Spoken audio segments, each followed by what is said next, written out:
Dr. Homebrew is brought to you by 5-Star Chemicals, providing safety and cleaning supplies for brewing, distilling, and winemaking at 5starchemicals.com. Doctor, look. Stand aside, nurse. I'm Dr. Homebrew. Stand clear.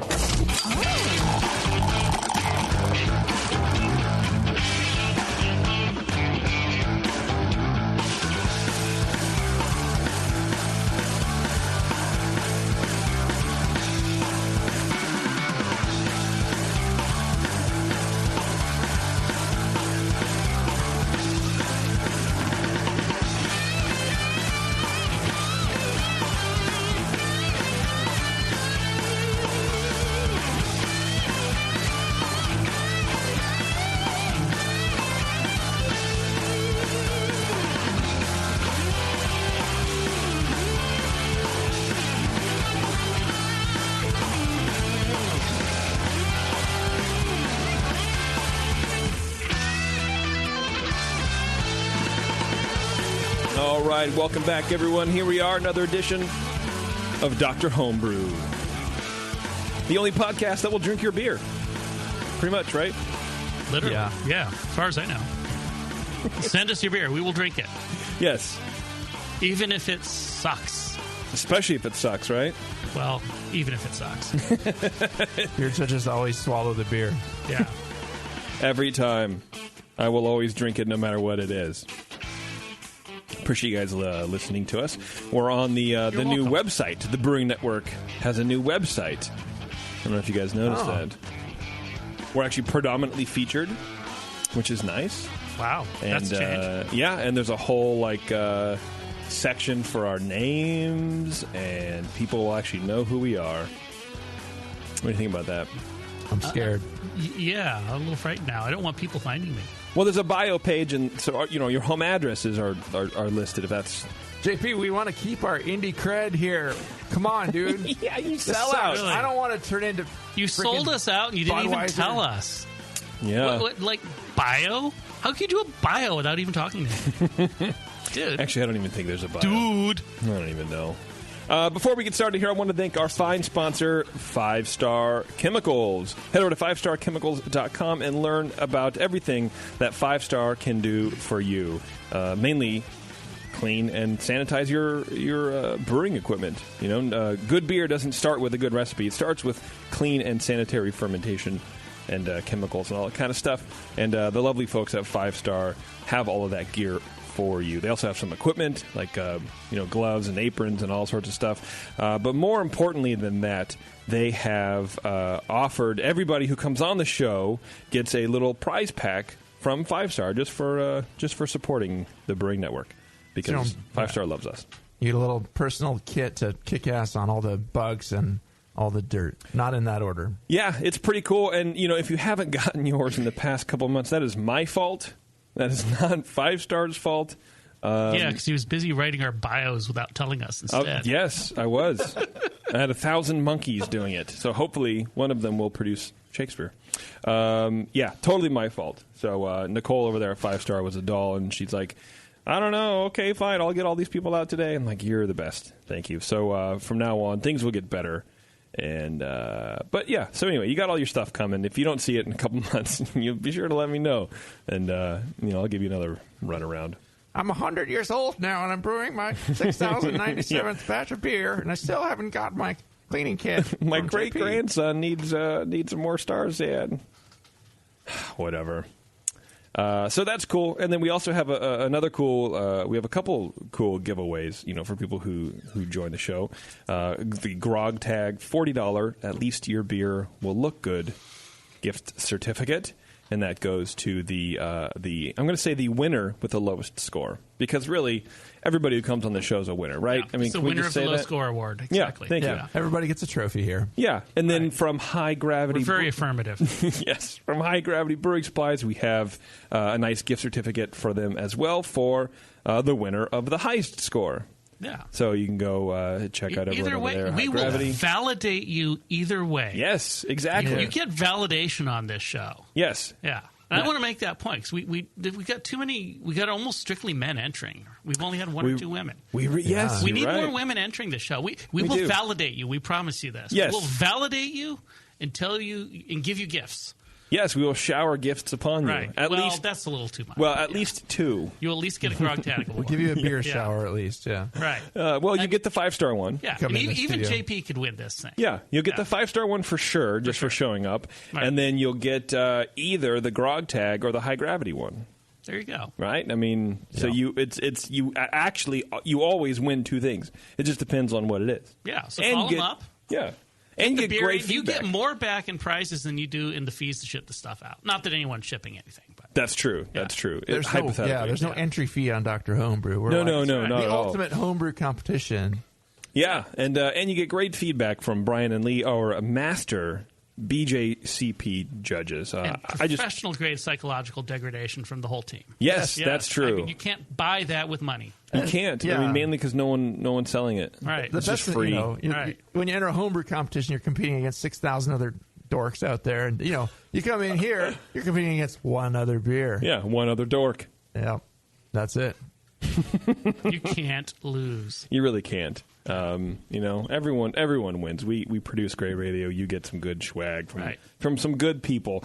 Speaking of good people, we have a couple cool beers to run through. We're going to have being listener favorite Josh, a.k.a. Who Ate All the Pies, that big tubby, lard mess of goodness from Australia is going to be on the phone with us here in the second half. But at first, we're going to do a commercial calibration for Rodenbach Grand Cru. Yeah. Right? The Grand Cru. Which is what kind of style is that? Flanders it's Red? Belgian. I think it's like Yeah. sour or something. Sour Yeah. Flanders Red. It's interesting. The bottle came with this tag on it, and they're giving their scores and beer advocate reviews of their different beers God. on their marketing material. Beer advocate. And bro, I'm not sure what bro is. It could be anything these all days. the bros drink it. You Right. know I think that? that's the bros on the BA, the 2 guys that run it, right? Is it? Oh, yeah, it could be those guys, yeah. The bros. Yeah, they're using this stuff for their marketing now. You wouldn't think they'd need to push too hard to sell a bottle of Grand Cru. No, I mean, I personally don't enjoy the style, so, I wouldn't buy it anyway. This Would is the first time marketing I've ever change your bought it. mind? No. No. Because I think beer rating styles do more harm than good. And that's a whole nother show right there. That is a whole other show. Actually, that could be a whole nother show, not just an episode. Yes, that's correct. That's correct. We ought to start up, a whole new show. Why beer rating sucks. I agree. I think it's bad. What are you doing, Beverly? Camera angle's terrible. Yeah. Well, I think it's just me. I think it's your subject. You're getting his good side. Probably right. Yeah. The beauty of this is now I can pull it up and see what she's doing and then just go, I don't really like that. Please Get change his it." other side, yeah. Why does this mic smell like Lysol? Because we had Jamil Zanishev on the program. We did some Brew Strong yesterday. I was on it. It was amazing, both programs. And he's sick. Oh. So And I didn't want you to catch malaria or whatever it is that he may or may not plague. have, so Swansea fever. I may or may not have sprayed the crap out of that seat and microphone. Thank you for that, but I just scored down the beer we just judged by 20 points because I keep smelling, Oh, I didn't think about that. astringent, piney, Very lemony. I don't understand lemony it. scents. Yeah. Maybe you should move to a different seat. No, it's not that bad. He has it now. It's too late. It's ruined his taste buds. Let's be honest. I mean, Forever. he has it now. Right. I'd rather have that than get sick. Somebody gets a horrible score from me. I apologize. They still get 2 prizes. Brian, that's what we're trying to talk about. Yes. Jeez. I was mostly just thinking about your child. Yeah, that's true. Okay, what we're going to do, we're going to take a break, and then when we come back, we're going to run through this Rodenbach and teach you guys how to properly calibrate your palate against a well-known beer and a beer that's widely available. And it's a style we've never really done before. Commercial sour? Is this a sour or is it just This tart? is a sour. Yeah? Wow. Flanders Red. It's Okay. a Flanders Red. Yes. Okay. All right. And that's a okay. It's a sour. I guess it runs It's a real thing. Tart is just a description. but it's sour is a technically way of sour life. beer. Okay. Yeah. Sour is a type. Yeah, sour. Yes. Sounds like my It's a sour personality. beer. So that'll be fun, and then you guys can figure out what's in everybody's head over here. So we're gonna take a break, and then when we come back, it's all about Rodenbach. Yeah. Sour and bitter clash, They do. Is that why we don't get along on the show? Probably. All right. Back after this, everyone. fellow BNers. This is Sully from the 21st Amendment Brewery located in San Francisco, just 2 blocks from Giants Park. Before Nico and I opened the 21A and before I was a professional brewer, I homebrewed on my small 4-burner apartment stove in a back house in Santa Monica, California, making my extract brews before graduating to the daunting idea of all-grain brewing. Homebrew books and information was hard to come by back then. The internet hadn't been invented yet, along with other things we take for granted today, like electricity and potable water. One thing I wish I had back then when I was learning was a radio show that could teach me the ins and outs of brewing and answer questions that I had about homebrewing, a resource for making great craft beer. The 21st Amendment Brewery is excited to be a proud sponsor of Dr. Homebrew, a great show that teaches you what you need to know about making incredible beer. Good stuff. Listen up, you might learn something. I certainly did. And thanks for your support. Tasty Crack Kings. Since the first time the Brewing Network microphones turned on, More Beer was behind it. More Beer sponsors the programming on the BN because, like you, they love brewing. And like the Brewing Network, they love sharing their knowledge. Morebeer.com isn't just a website to place your next equipment or ingredient order. Morebeer.com also gives you access to free beer information that will make you a better brewer. Go to morebeer.com and click into the Learning Center. You'll find podcasts, technical facts, video tutorials, and more, including access to The Buzz, More Beer's social network of more than 5,000 members. And some of them might even be crazier about beer than you are. Get over to morebeer.com today and take advantage of The Buzz, the forum, the Learning Center, and make sure you're signed up to receive the newest More Beer catalog. More Beer, bringing you absolutely everything for beer making. That's it. I've had it. I am never putting hops in my beer again. What? Why? It's just too ridiculous. Insane prices, stupid contracts, high shipping costs, crappy selection. Dude, you need Nico Brew. Nico Brew will rock your f***ing face right the f*** off your f***ing skull. $5 shipping to all 50 states, plus fantastic international rates get you low prices on Nico Brew's great selection of hops and more. Whether you're a home brewer, a pro brewer, or a homebrew shop owner, Nico Brew can get you the hops you need in increments big and small, single orders, spot buys, or full contracts. And there's only one place to join the uber special secret elite bare bones club where you'll get the best deals anywhere. Holy f***ing shit. NicoBrew.com. NIKOBREW. Nico Brew, your bare bones buddy in the brewing business. Beer tasting games that train your palate, a brewery locator, and the brand new interactive beer style guide. These are just a few of the awesome things you'll find on craftbeer.com. The style guide is a beautiful example of technology in beer. Browse beer style families or turn on the automatic beer style finder and explore beer through color, bitterness, ABV, aroma, and flavor. It's really the coolest way to explore every beer style besides having them all in front of you. Go to craftbeer.com and click on Beer Styles to start the guide. Plus, enjoy the rest of craftbeer.com, the Brewers Banter blogs, beer education, how to host a beer tasting, and the invaluable Draft Quality Manual. Tons of great content that makes your beer better. Visit the new craftbeer.com right now and explore the website that brings you all the passion, camaraderie, and creativity of the craft beer community. Craftbeer.com, celebrating the best of American beer.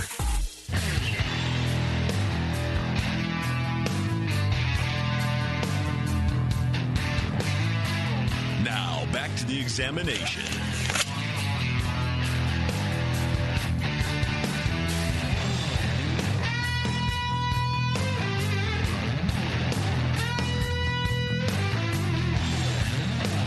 All right, welcome back, everyone. Let's try a little of this Rodenbach.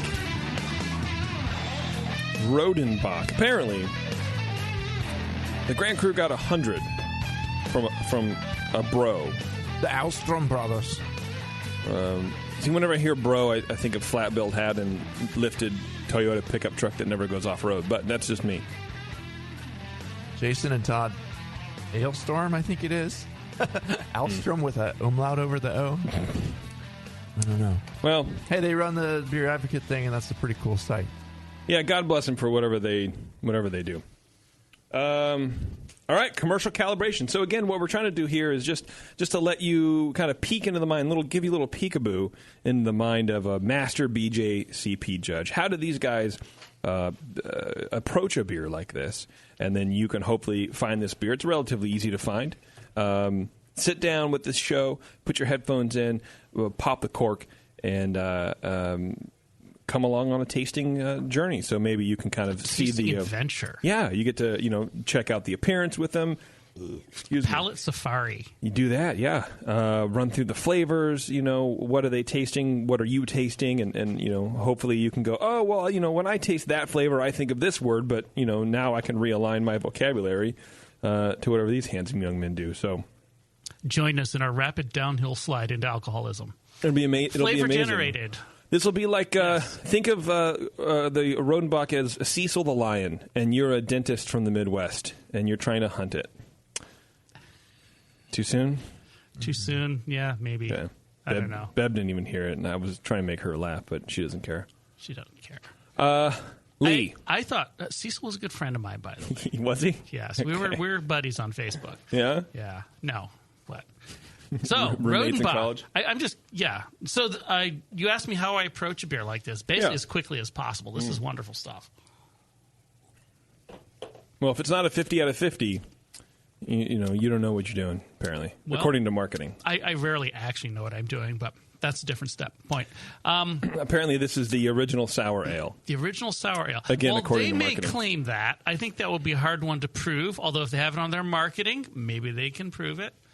Probably depends what the definition of original or sour or ale. Is. Yes. Ale, yeah. There were probably plenty of sour beers around before they came along. Seeing as before Pasteur, probably everything went sour eventually. Yes. Sumerians and I'm sure they had plenty. And what does it say? Since 1821 isn't that far back in time. But actually, we're probably here to say nice things about this rather than their marketing inaccuracies. Yeah, well, because this is a wonderful beer. It really is. It's a fine beer, but if you take yourself too seriously, you're going to get poked out a little bit. It might be one of the original ones marketed as a sour. You're like, hey, this is a sour intentionally beer. sour. It's actually really good. I would definitely say that, and I'll tell you what, really they got their stuff down. That's for sure. They know what they're doing. They do. So okay, here we go. Lee, take us on a tour, a palate sensation tour of Rodenbach, please. This is an ale aged in vats. It is soured in wooden vats in Belgium. Probably most people listening to the show have seen pictures of these giant fooders or whatever they're calling these things that stand like 2 stories tall. Hooters? Full of beer.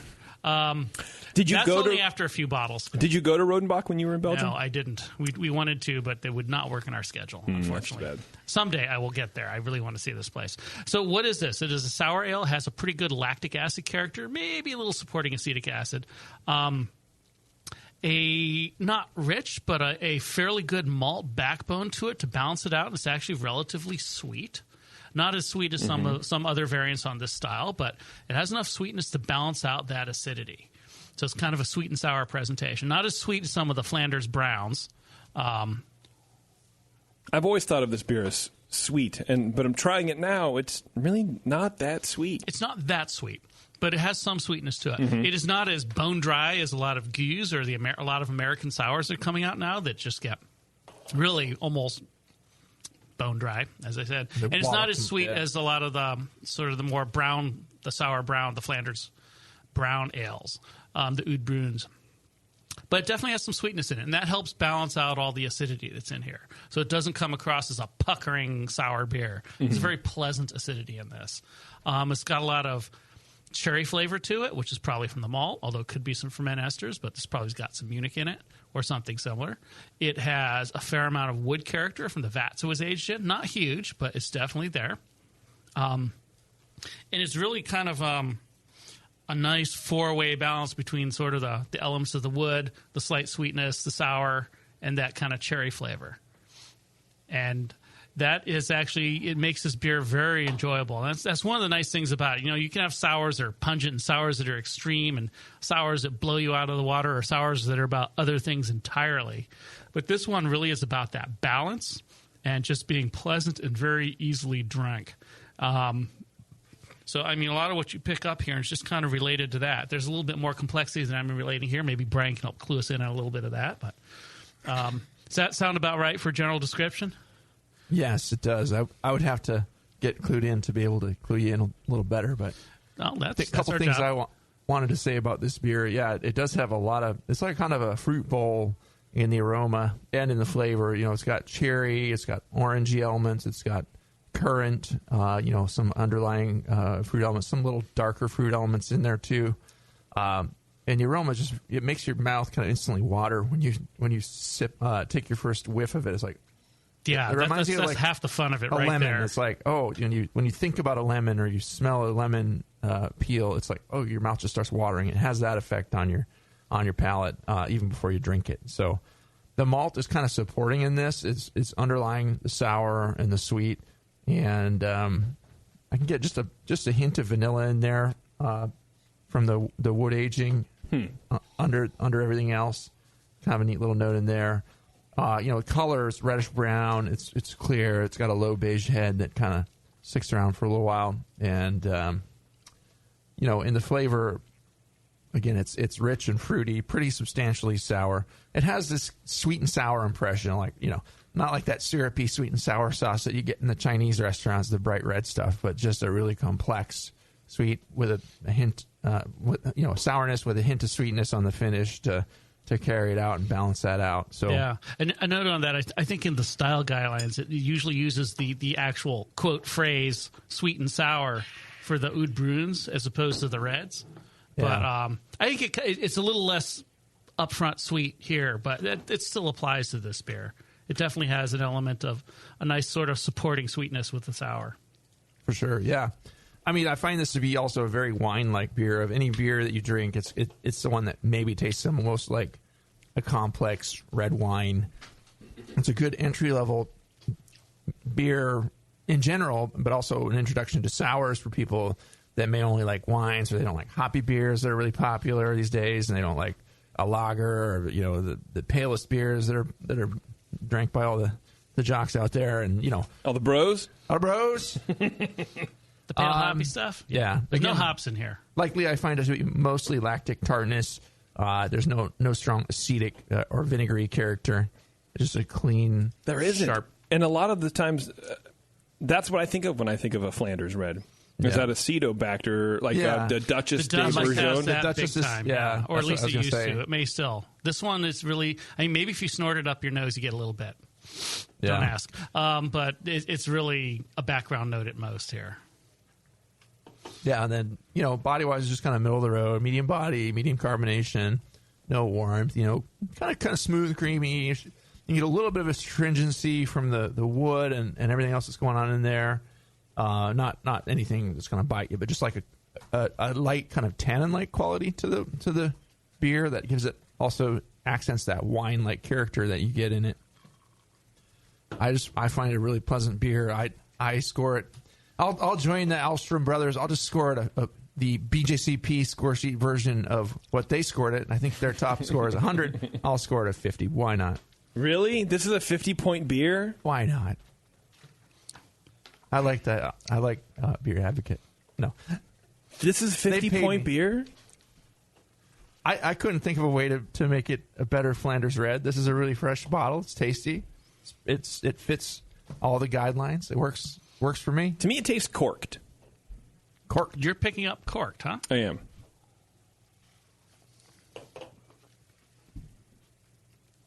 You might be getting a little of that. A little bit of TCA?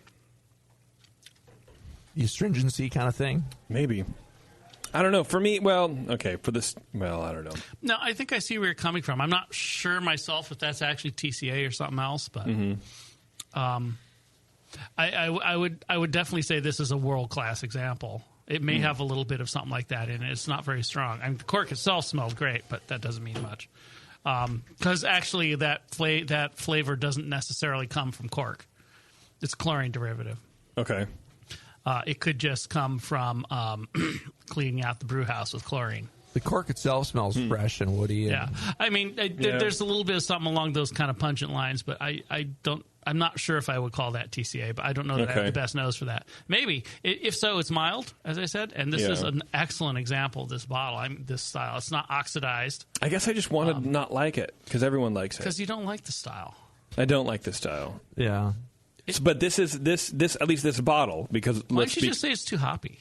It's way too hoppy. There's no hops in here at all. God, it's so hoppy. No, I mean this is very nice beer. Yeah, the other thing about this beer is it's blended from different barrels. You can get the simpler version, the regular Rodenbach, and that's, that one is 25% aged beer, 75% young beer, which is probably a year old because it's been soured. Whereas this is 33% of the aged beer, 3 years aged with, or 2 years at least. And then and 33% of the which is not a big difference. And they're talking 12% of the total. No, 8% of total difference. 33% but actually, young. It makes a pretty big difference in the flavor. 33% young, 67% aged. So that's a lot of aged beer in there. Yeah. Interesting. This is an interesting experiment. It is. Like I said, I don't really enjoy It's it. failed for you. Well, you don't like this style anyways, right? But I guess it's fine. I don't know. I mean, I've given this to people who never heard of a sour beer before, and they really like it. A lot of them. Not 50 everyone. points. God. It's a very easy beer to drink. I think it is too harsh. It's too bitter. 50 points is a whole conversation, a whole nother show. It is. But I think the point Brian's making is he can't find anything wrong with it. And that's kind of what you have to say for a 50-point beer. And it's just fabulously wonderful in its own right. He's not trying hard enough. It does improve with age too, so you might taste this bottle, in another year and give it 51 points. Let's do that. Well, not this bottle because it's been opened, but but that's fine. Or you just need to develop your palate a little more, and then you can appreciate that. I just need to like good things. Right. Shit. Right. That sucks. That's all right. Well, good. I think we covered all the bases, right? I mean, is there anything we're missing? I mean, hops are like almost not present in the flavor here. Yeah, it's it's a joke almost. Yeah, it runs about 6% alcohol, 6.0. Yeah, not a big beer. I was in a champagne bottle or something, the Belgian version of a champagne-ish bottle. 750, yes. And it's very nice. That's all the notes that we need to duplicate this mess at home, right? Yeah, we really haven't talked about brewing very much, but no, not yet. Well, that comes next. We have a Dunkel coming up, right? Dunkles. Then we'll talk about brewing. It's the interesting thing about a beer like this, too. I mean, this beer, it says, anno 1821, so they've been making this for almost 200 years now. This is the sort of thing that happens not just when you try one or two or a dozen Flanders Red as a homebrew and start getting a good result. This is the result of almost 200 years of refinement and figuring out the balance and training the people who run there, who blend this beer to hit the target that they're after. So you can get a balance when something like this is done right. That's very hard to get in a homebrewed beer because they have more resources. They're blending dozens of tanks or hundreds, actually, of those big wooden barrels. They can blend together. They have the choice. And they've just got, centuries of technique developed to do this. Well, not only that, but the resident bacteria that live there, it's a lot like a sourdough. You can't get you can't really get sourdough outside of San Francisco Bay Area. Not tasting the same. We had talked to a couple Australians a couple weeks ago that they love sourdough in Australia. And I'm like, you don't even know what that means. There's some great sourdough, breads out there, but there's nothing like, the San Francisco sourdough. So it's the resident bacteria. It's formed over, hundreds of years of baking this stuff and using the starters over and over again. It develops the culture. And we actually had a guy come and talk to our club about this. It was the Giga Yeast guy, Jim, I think, and he talked about how these cultures kind of come in and it starts out as a lot of things, and the baker does a certain thing a certain way, and over years and years and years, it gets down to where it's not. You think it'd get more complex, but it really certain ones will thrive, and there's a couple of different bacteria that will kind of become the dominant ones in there. And give the characteristic flavors that you want. So and you can culture these out of the baker's navel. In these huge oaken barrels in Rodenbach, they've got the bacteria that live there, and it's a regional thing as much as anything else there. It's just a specialty from this region. Yeah. I don't think they wouldn't call it a Flanders Red if it didn't come from, Flanders. It's a Flemish beer. You can't get it anywhere else. You get American wild sour beers. They're totally different. Like Lee said, they sometimes can dry out a little bit. Sometimes they'll throw a little bread in there. There's different bugs that live around in the environment here, and it's just a very local thing. And you can get some really cool ones, but they don't taste. It's hard to duplicate this here with just harvesting for sure local flora and fauna. Cultures. Or buying cultures that are meant to duplicate it. You never get it quite exact. Yes, Beverly. What did you mean when you said you tasted TCA? It's a chat room question. JB Lee. I know it is corked. I don't know anything other about it. You're the one who you dropped some knowledge. Trichloroacetic acid, trichloroacetate? I'm trying to remember the actual chemical. It is a compound originally that it can derive from cork, but basically it's a combination with chlorine. That's why it's the trichloro. Mm-hmm. If you have chlorine, anisole? Trichloroanisole. Anisole, right. That's right. Yeah, it's anisole. So basically it's chlorine in the environment combining with a compound in cork, although it can be found other places too, will give this weird off flavor. It can get quite strong. The human palate is sensitive to it at parts per trillions, I think. It's like very vanishing amounts. Really just, you pick it right up. Kind of moldy, musty, earthy. Moldy, musty, and sort of pungent at the same medicinal. time. Yeah, very medicinal. So like when you go to a fancy schmancy restaurant and the waiter uncorks a bottle for you and pours a little tiny bit in your glass, you just smell it. You're not supposed to like drink it. You probably pick this up and smell. Yeah, you should be able to pick up the TCA by smell. That's what you're smelling for. You're smelling for musty. And that's what I got originally, but it didn't stay around. So I don't know if it volatilizes or just kind of... I don't know. Maybe you had a little leftover sanitizer in your glass. Maybe. Some of those are chlorine-based, too. Not that the dishwashing crew here does anything but perfection, but, That's true. Somebody may have been spiteful. Well, they just go in and push a button. So. Right. Okay, well, I think that was great. Yeah. And we got to drink some Rodenbach out of it, too. Yeah. Which, it's it's not the worst beer ever. Try a little more. Maybe you'll grow to like it. Maybe. I may do that. I may not. We're going to take another break. And make then something better instead. When we come back, we're going to have Jim Lininger's beer. It's a Dunkles. Dunkles, however you pronounce it. How do you pronounce it? Is there a difference? Dunkles and Dunkles? No. Okay. Munich Dunkles. Dunkles it's like Dunkles the Clown. And Dunkles the Clown. Yeah. We're going to have him on to do some balloon animals. Jim can't join us tonight, unfortunately, which is too bad, but we're going to drink his beer anyway. So that's too bad. But he used to be calling in from far, far, far away. Right. Yeah. So fuck that guy. Anyway, it's Dr. Homebrew, everyone. Stay tuned. We'll be back after this. Do you know the 3 most important rules in brewing? Sanitation, sanitation, and sanitation. And no one does it better than 5-Star Chemicals. 5-Star knows sanitation. You can only sanitize clean equipment. And 5-Star knows how to clean, too. For craft brewers and home brewers, 5-Star has what you need to keep your fermenters, serving tanks, kegs, and draft lines sparkling and free of any beer-spoiling bacteria. PBW, caustic, acid cleaners, Star San, SaniClean, lubricants and defoamers, pH stabilizers, and more. 5-Star Chemicals has cleaning supplies, safety supplies, heat exchangers, pumps, hoses, and valves. And 5-Star is proud to offer eco-friendly products that exceed customer expectations. If you have a cleaning problem, you need the 5-Star solution. Visit 5starchemicals.com or call 800-782-7019. 800-782-7019 and get the 5-Star treatment today.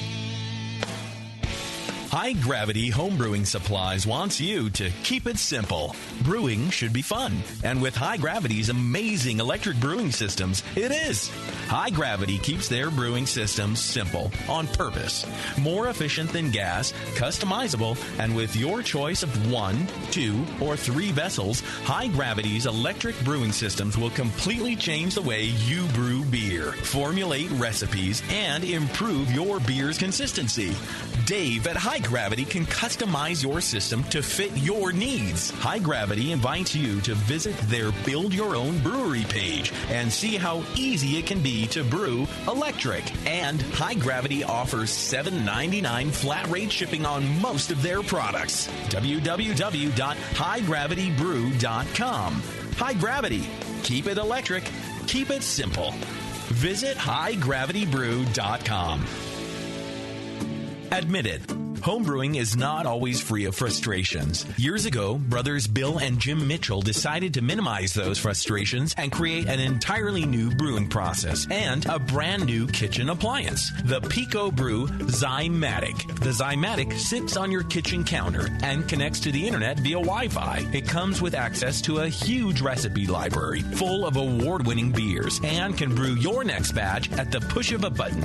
Improve repeatability and refine your recipes with the Pico Brew Zymatic. With minimal cleaning and hassle, the Zymatic enables anyone to brew craft beer in the comfort of their own kitchen. Just add your ingredients and the process of homebrewing becomes simplified and automatic, allowing you to focus on what really matters while you brew. At Pico Brew, they believe everyone should be able to enjoy the art of homebrewing and make their own damn good craft beer. See the Zymatic in action today at picobrew.com.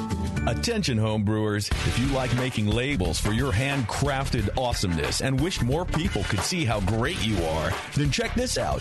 GrogTag, the makers of custom reusable labels, and craftbeerandbrewing.com are hosting the first ever National Homebrew Label Awards. The top 10 labels will be featured at the 2015 National Homebrewers Conference in San Diego to more than 5,000 attendees, and more than $2,500 in prizes will be awarded. If you've created a label at any time in the past year, you're eligible to enter. GrogTag and Craft Beer and Brewing have teamed up with great sponsors like More Beer and the Brewing Network to make this competition a great one to enter. Submit your entries between March 1st and June 1st for your chance at fortune and glory at homebrewlabelawards.com. That's homebrewlabelawards.com. Submit your label entries today. Good luck, and we'll see you in San Diego. I'm sorry to tell you this, but we're going to have to pour you out. Back to Dr. Homebrew.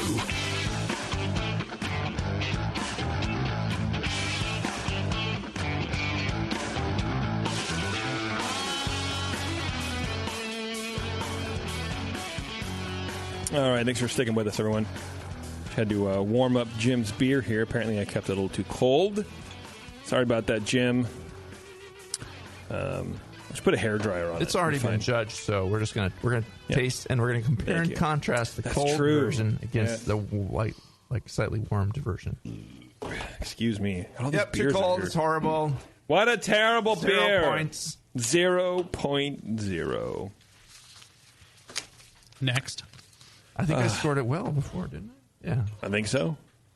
All right, Brian. Why don't you start us off with a little bit of Dunkles Love. Can I get some mood music here? I wish I had any. I wish I had some for you. I mean, I can try. In the aroma, this beer has a medium light but somewhat rich Munich malt notes hitting you up first, and it's like a lighter colored wheat bread kind of component there. No DMS or diacetyls, nice clean, not fruity. Doesn't have esters. It seems cleanly lagered. And no obvious hop. Just a touch of some earthiness in there. But yeah, mostly just the rich malt coming through. It seems a little lighter than I might remember it because, again, it's too cold. But yeah, color-wise, it's a medium dark. Well, wow, it's bordering on brownish in this glass. It's kind of a coppery brown color with a low beige-colored head that faded fairly quickly, but when I judged it before, the head was kind of pushing up a little bit, and it was retained pretty well. So it might just be a glass issue. It seems like on some of the other beers we've been tasting, we've been doing the same thing. So I have to go back and add some points on those. Yeah, finer bubbles for the most part. Some larger bubbles ringing in the glass on this one. In the flavor, it's got a wonderfully rich, bready, Munich kind of crusty, bready malt flavor up front. I found that a very clean lager profile, and the bitterness is low and out of the way. Just a hint of some kind of herbally hops in there. It's balanced firmly to the malt, and it does finish pretty sweet. Almost a little bit cloying, but not quite there. It just the finish is where I find maybe some of the biggest problems with this. It's not a problematic beer. In other ways, it's cleanly lagered. Just maybe didn't finish out quite where they wanted it to. And those Munich-y flavors stick around with a little bit of sweetness again and the aftertaste kind of lingering there. So it's got most of the flavors you want. Just the balance is a little bit lacking because it's just a little too sweet. Medium-bodied, a tiny hint of alcohol warmth, and somewhat creamy. It's just a little warmth in the back of the throat there. And I'm feeling that even with that the cold one here. A little bit creamy and smooth. It seems big enough, but it's not heavy feeling, although it does have a bit of a flabbiness maybe from that residual flabby sweetness. We should pump it up. Pump it up. The flabbiness. I'm not getting any real astringency. What is flabby? I'm sorry. What is flabby? Get deeper on flabby for me, please. It's a pretentious wine term that I just like to throw in when I'm describing beer once in a while. You're not talking about me or Bev? Yeah. Okay. No. Yeah, no. I was staring at your gut. And Excuse me. Yeah. Here, now talk to me about flabby. Go ahead. It's fine. It's a little beefy. There's a little too much, not the overall body of the beer, just the residual sweetness. It leaves it a little, yeah. Anyway. Leaves a little rant? Yeah, that's a little rant. That's a technical term. Let's talk about rant. Why do you always do this to me? Overall, I thought it was a very well brewed Munich Dunkel, and good attention to the style and using the correct ingredients, brewing technique.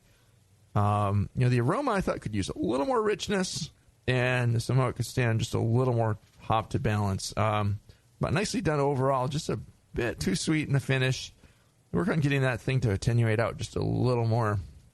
And this will be a fantastic, phenomenal beer. I gave it a 36, which is a very good score, but just tuning those things up will put it in an excellent, outstanding territory. Just get a little bit more in the aroma there and dry that body out just a bit. What do you think, Lee? What can you do about the flabbiness? I mean, it's a real question. Do some push-ups and plank. I need you to plank for me. Planks, yeah. I don't know all these newfangled exercises. My brother climbs we went down to Duluth and smoked a bunch of good beer back from there, from Wisconsin beer mainly. But they do these boot camp exercises where they run up and down these sets of stairs by Lake Superior, up and down like 20 times or something. And then we do the planks or whatever. I don't know what all they do. They're kind of crazy into the fitness thing there. And they probably have to pack a lot of it into the summer because when it's winter there, you can't even stand to freaking go outside. So, I see you have your Fitbit on there. So that's true. Okay, flabbiness in beer, Mr. Non Sequitur segue. How does he combat the flabbiness in his beer? Combat the flabbiness. Like I said, I'm just picking it up as run stairs with your brother.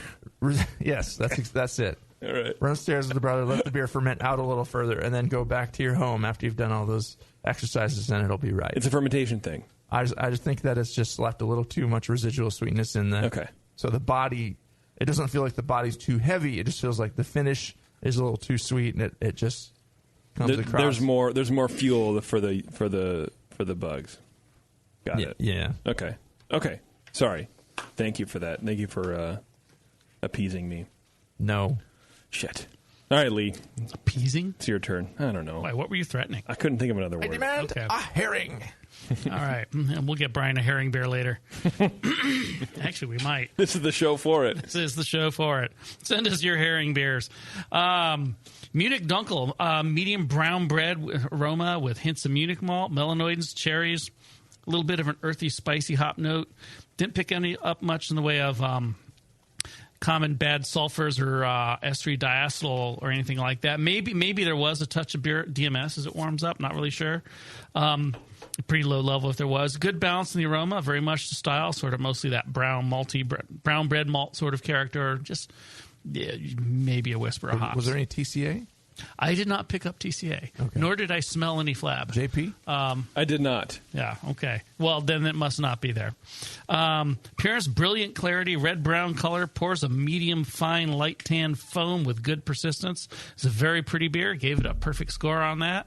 It came across very well to look at. You gave it a perfect score like I gave the Rodenbach? Yeah, only for appearance. Oh. Yeah. For the flavor, Munich and cherry cola, melanoidins, and esters. Esters are probably a lot of it coming from the cherry, but it did seem a bit estery for a German lager. Again, the brown bread kind of malt character follows and finishes that out. I found it a little bit sugary or sweet for the style. I mean, these are not supposed to be crisp, dry beers by any means, but right. For me, this came across as just a little bit sugary. It was actually kind of a sweet flavor component, not just that it was rich and a little malty. There's a new term I learned for it, flabby. Flabby. A little flabby. Well, you might apply that. That, I think, is a little different than just sugary. But okay. But I'll try and tie it together as well. But we're not there yet. No shit. You gotta suffer through the ride to get to the consequence. Sorry. Yeah. All right, go ahead. No, don't be sorry. It's like enjoyable youthful optimism and energy you have there. That's true. Okay. So what else did I taste in this? Low hop flavor, a little bit of an earthy, spicy note. Bitter just enough to balance, although with that sweetness, maybe not really quite enough. Maybe a little bit of an edgy alcohol note to this. It was pretty threshold. I wasn't sure, but it tasted like a bit of warmth to the alcohol in here, which I wouldn't expect. Finish, again, a bit sweet with lingering cherry and maybe some alcoholic character, low, and some grainy notes in the finish. But actually, it's pretty decent flavor on this beer. I liked it. Medium body for the mouthfeel, okay for style. Medium carbonation. Well, I wouldn't say it was really creamy or anything, but it did have that a little, just like a touch of richness that you hope for in a beer like this sometimes, without being like a bock. Low alcohol notes, probably okay by the intensity of it. You can get a little alcohol in these beers by the flavor, but it does seem to have just a touch of hot edge to it. So, I mean, that maybe is a bit of an issue there. Medium-low, grainy, astringent note, which is actually okay for the style. They put a little bit of dark character in here, and that will show through. So just a touch of that is okay. Okay. It's not like it should be a big characteristic, but if there's a little bit of that, you're doing all right. Maybe you're fighting to try it, but it shouldn't be super noticeable. Where's the edge on that? It should not be something you pick up right away necessarily, but I mean, if you look for it and there's a little there, yeah, that's probably fine. Okay. Yeah. All right. Overall, I thought it was a pretty beer, good head on it, very appealing color, good aroma. Pretty much all that is very much to style. The flavor is close to where it needs to be, but it was a bit too sweet, and maybe there was a bit too much fruity and alcohol. In comparison to the best examples of this style. I certainly have had some sweeter Dunkles before, but this just seemed a little bit flat-out sugary to me. Okay. So for me, if you get that combination of a little too sweet, maybe a little too estery, maybe a little bit of alcohol heat, it makes me wonder if there might have been a challenge to the fermentation in this. The yeast got a little stressed and didn't finish out completely. Okay. Because those are, finishes out too soon, puts a little hot alcohol and a little bit of esters. That is a sign of a mildly challenged yeast. So it's possible that the fermentation might have been a bit challenged on this one. If so, I mean, it's not bad. This is actually pretty decent beer. On my score on this, I think I gave it a 32, so I thought it was pretty good beer. But might want to pay a little more attention to getting a healthy ferment there next time, keeping the ferment temperature down, all that sort of good stuff you do to keep the yeast happy. But you weren't very far from it in making this beer. If there were any caramel type malts that went in here, crystals or Caramunic or anything like that, and the ferment was healthy, maybe a little less of those, so you don't keep the sweetness down. But more, I think I would focus more on paying attention to the fermentation to fix that sweetness. Okay. That, I think, for me, and the carbonation wasn't real high in this. Yes, it was pretty standard, yeah. Yeah, for me, the flabbiness Brian was talking about, I sort of interpret as being a little too sweet and a little undercarbonated. And when you do that, it takes sort of the element of crispness out of the picture. Right, it doesn't have carbonation. Yeah, both of them in combination. Oh, okay. So it throws the balance off. So it doesn't have that nice balance between the bitter and the malty character and any sweetness in there that makes it a nicely balanced, quenching beer. It just seems a little bit too sugar water like. Okay. I mean, in that direction. It's not like this is sugar water here, but and in the meantime, that to me is what the flabby is like. I looked up flabby in the WineCellarInsider.com, and it refers to it as flabby wines are low in acidity and lither in your mouth. They're heavy and not fun to taste. So it does have a little bit of heaviness, and like the carbonic, the CO2 would kind of push up the acidity a little bit, and it just kind of lays there in your mouth. Dry it out a bit on the palate. Yeah. And then we did get a tip off that this is a bottle-conditioned beer. But I would like to know some other details about the beer. If we have the recipe handy, sure would be nice to know. Which we do. Where it started, where it finished. We have the recipe, but not the brewer. Although we have got a wonderful picture of him here. Which you can almost see him behind his hat, his goggles, and his beard. So you pretend to be this Jim character here, and I'll ask you the question. So if that is his real Jim, name, where did Jim? Where does your beer start at and finish at? If I could ask, please, sir. And how long have you been brewing? It started at 10:55. Okay. It finished at 10:12, and I have no idea how long I've been brewing beer. I lost track. 10:12. Wow. Yeah. Yeah, so a little high. Well, I wouldn't say that's too high. It wouldn't surprise me if this was more like 10.8 or 10.10. 10.12 might be indicative of that residual sweetness we're picking up. Was this one that no, because I remember there was a beer that we judged at home and we talked about it, and I poured the cold beer into my hydrometer and recorded what it was. But maybe this wasn't it. This might have been that beer, actually. I think it was more like 10.20 if it was that one, but I don't know. Yeah, maybe. I mean, this is just could be a recipe. So you took it out of the bottle and let it go flat, or how did you? In discussing it, Lee and I were talking about the sweetness in the beer, and this could be just a recipe prediction. I don't know if you recorded it as an actual, but we poured it. I poured it into my hydrometer, and I spun out as much of the CO2 as possible. Mm-hmm. And then Lee said, "Brian, you're a dumbass. You're not going to get a good reading out of that." Right. And I said, "Okay, well, I'll leave it to sit overnight." Mm-hmm. And I got a reading of like 10:21. I'm like, it was really sweet. It had this 10:21 finish there, and there's a lot of residual sugars and dextrins and stuff in there that aren't fermenting out. And then so I went back to it the next day. I covered it with a little piece of plastic wrap and let it sit there by my sink. And of course, it warmed up a little bit too, but I adjusted for temperature. And it was like 10:20 the next day. I mean, it was really hard to get the reading at first. I was actually, the trick to get the bubbles to die is, touch your nose and ring the foam, the hydrometer, get the bubbles to die down. I did that a bunch of times until my nose was red, and then I had to let it sit for a while. So I think most of the carbonation was driven out of it. Yeah, and that was this beer. That was this beer. That was this beer. Yeah. So I think this could be just a recipe prediction. This beer finished, if my hydrometer is reading right, at about 10:20. It doesn't taste like a 10:20. I mean, but it doesn't taste like a 10:12 either. So, but still. Let me show you a picture. No, not that I distrust you or your methods or your bizarrely scientific methods. We just don't believe you. Yeah. We need to have a hydrometer here in studio. We need a finishing hydrometer. All time. Next month here. Yes. Is that something you can do with an app or something? Like a little plug into your thing? You just float your cell phone in it and it tells you the density.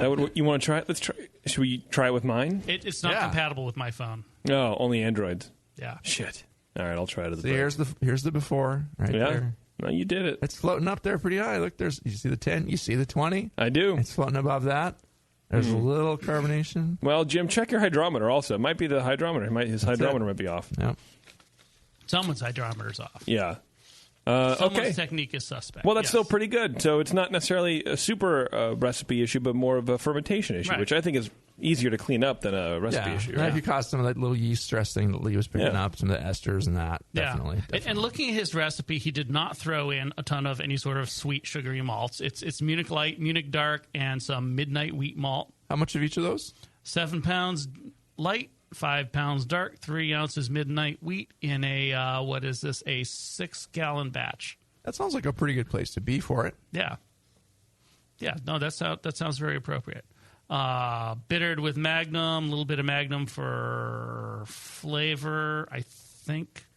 No, that's just the bittering hops. Just bittering, yeah. Just bittering hops. I don't see flavor hops. And Magnum's pretty neutral. That's good. Distilled water, Whirlflox, some yeast nutrients. He has a target water profile for Munich Dark Lager. I'm not sure I see the details, but I'll assume he adjusted to that. It doesn't taste like it's off. Although if it didn't have a little bit of sulfate in it, it might sulfate. When I'm talking bicarbonate, it might make it taste a little flabby too. But I do, maybe also the hop thing too. If you use like a German noble hop in there instead of that kind of neutral Magnum that's just you're just using it for its alphaness. You might get a little more balanced in there. Like it shouldn't be a hoppy beer, but at least Lee kind of noted a lack of hop presence there, which it shouldn't have a lot of, but to balance it, it might help to have just a little touch. Yeah, and he's sending us this recipe. It's on the Brewer's Friend software website, whatever this is. I'm not familiar with this one. Target water profile, he gives the Munich dark lager profile, and mash, it says add 8 grams of calcium chloride. I think that's what it's saying. The Munich profile is heavy bicarbonate, so I don't know if his base water is heavy bicarbonate or not. It doesn't really say anything about that. But yeah, if you get your mineral profile off, that could contribute to a flabby flavor as well, because that can alter the apparent dryness of the beer, the sweetness. Yeah, it's going to cut down how much the hop flavor and the bitterness pops out at you. Cut down on your acidity that the dark malts are providing, and so it could definitely be a water issue as well. I just can't really interpret it off of this recipe. So yeah. Okay. And most homebrewers don't always know from day to day or week to week exactly where their water is, unless they're testing it every batch. It can vary. So, or if you're starting with RO. Yeah, and for the ferment, it says he pitched at 48, stepped a degree per day to 68, which means he's letting it warm up continuously. For your diacetyl rest. Yeah, there's no diacetyl here. That did what it was supposed to. He did good. Well, he's not holding it fixed. And actually, a degree per day, if you figure for a lager, it might take a week or two even to finish out primary. It's going to be up 12 degrees. It's going to be up to 60 degrees by the end of the ferment before you do the diacetyl rest. So that might be getting a bit warm, actually. Get a little fruitiness in there. Yeah, you could. Yeah. So I don't know. I mean, a lot of there's a lot of different lager profiles out there. I personally, when I do it, I try and hold the temperature down for the first week or two, or first week. And or basically till primary's done, and then when the head starts to drop, I'll start raising it. Yeah, just a little bit, and then when that's all done, I'll step up to a diacetyl rest. But it's a pretty old school profile too. Yeah, there was no also no starter here too. I would definitely recommend. I'm assuming he did one, but it says no for starter on this one. Oh, wow. Yeah, I mean you could just put a bunch of packs in there and spend a bunch of money, or you could do a starter. And then also getting that, getting it all happy and active in there helps give it a good kickstart. So, yeah. Okay, well, I think there's more questions we could ask him if he was here, but what unfortunately, yeah, he couldn't make it. Sorry, Jim. So we have to assume everything. Well, thank you for sending this in. Yeah, absolutely. Beer, he wins. We'll talk about prizes later, but no, actually, we're getting into that right now. We've already done both of our prizes. So, Jim, he's the only entrant. Jim wins both. He wins the gift certificate from High Gravity. You can go to highgravityhomebrew.com and check those lovely people out, Desiree and all those people over there. And then he also wins the $40 At Least Your Beer Will Look Good Grog Tag gift certificate, plus only one nice gift pack from 5 Star. You don't get two, Jim. Sorry about that. But if your dad's an NFL player, he might take away your trophies too. I don't understand. In Australia? No, he's not Australian. There was in the news recently. Pies is in Australia. I messed up in the beginning because I confused things. I confused things. That's all right. We do that here. That's okay. No, we'll move on. Yeah. But you got both prizes. You're doubly validated. Yes. Thank you. There was an NFL player that took away his kid's trophy that he just got for just participating or something like that. I didn't read the whole story, but he didn't earn that. It's NFL dad sends powerful message by confiscating kids' trophies for nothing. Powerful messages. Dad's a jerk. I love powerful messages. Your NFL dad is a jerk. Thanks, everyone, for tuning in. This has been another fabulous edition of Dr. Homebrew. We did the commercial calibration of Rodenbach, and we had Jim's Dunkel. Thank you very much to 5 Star. Check them out, 5starchemicals.com. Thank you very much to GrogTag. They're at grogtag.com, of course. And the lovely folks at High Gravity Homebrew. You can check them out, highgravityhomebrew.com. Until next time, see you guys later.